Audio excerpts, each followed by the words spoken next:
பொன்னே உன் கடிதத்தை பூவாலே திறக்கின்றேன். விரல் பட்டால் உந்தன் ஜீவன் காயம் படுமல்லோ.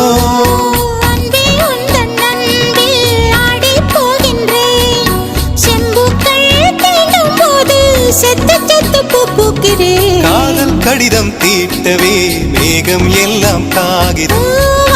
நீளம் கொண்டு வா பேனாமையோ தீர்ந்திடும். சந்திரனும் சூரியனும் மஞ்சள்காரர்கள். இரவு பகல் எப்பொழுதும் அஞ்சல் உன்னை சேர்ந்திடும். காதல் கடிதம் தீட்டவே மேகம் எல்லாம் காகிதம்.